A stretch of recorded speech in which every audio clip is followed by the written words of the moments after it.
It was a cold autumn morning. The air was crisp, and leaves painted the streets in shades of red and gold. People hurried about, wrapped in coats and scarves, clutching steaming cups of coffee as they rushed to work or school. Among them was a young man named Daniel. He was 27, but the exhaustion on his face made him look years older. His eyes, once bright, were now shadowed with sleepless nights and silent battles no one could see. Daniel had once been full of dreams. He wanted to start his own design studio, create things that brought beauty and meaning to the world. But life had other plans. His father's sudden illness drained the family's savings, and when his father passed away, the grief swallowed Daniel whole. He dropped out of college to support his mother, working long hours at jobs he never loved, just to keep food on the table. And now, after years of trying to piece things together, he found himself standing on a street corner, waiting for a bus, feeling like nothing in his life mattered anymore. That morning had been especially difficult. He had just come from a job interview for a position he desperately needed, but halfway through he froze. His anxiety, the weight of expectations, the fear of failure, it all came crashing down, and he stumbled over his answers. He could see it in the interviewer's eyes, they had already decided he wasn't good enough. Walking out of that building, Daniel felt like the final thread holding his world together had snapped.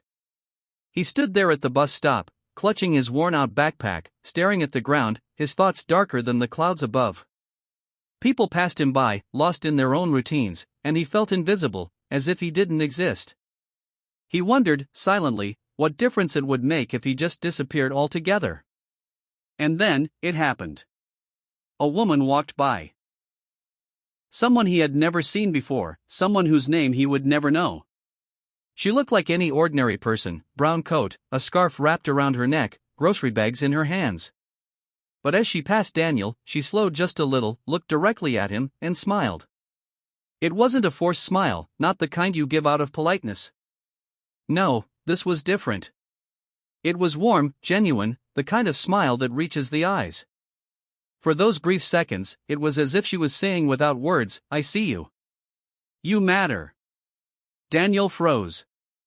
That simple gesture, so small and fleeting, cut through the storm in his mind like sunlight breaking through clouds. He didn't know why it hit him so hard, but it did. His chest tightened, his eyes stung with tears, and for the first time in months, maybe even years, he felt human again. The woman kept walking, disappearing into the flow of the crowd, not knowing that she had just saved a life. Daniel's bus arrived, but he didn't get on. Instead, he sat on the bench, staring at the place where she had been. He replayed that smile over and over in his mind, like a spark that refused to go out. Something shifted inside him. He wasn't ready to give up anymore. Not yet. That night, Daniel went home to his small apartment. The silence there had always been unbearable, but now it felt different. He opened his old sketchbook, the one he hadn't touched in years, and began to draw. His hand trembled at first, rusty from time, but soon the lines flowed like they used to. He poured everything, his pain, his grief, his hope, into that sketch. And as the hours passed, the emptiness inside him began to fill with something else. Something lighter. Over the next few weeks, Daniel kept drawing. Every night after work, instead of sinking into despair, he created. And slowly, his confidence began to return. He shared a few sketches online, not expecting much, but to his surprise, people loved them. Comments poured in, messages of encouragement, strangers telling him how his art made them feel seen, inspired, understood. The same way he had felt from that stranger's smile. One evening, months later, he received a message from a small local gallery. They had come across his work online and wanted to feature his drawings in an upcoming exhibition. Daniel was stunned. For so long, he had believed he wasn't good enough, that his dreams were impossible.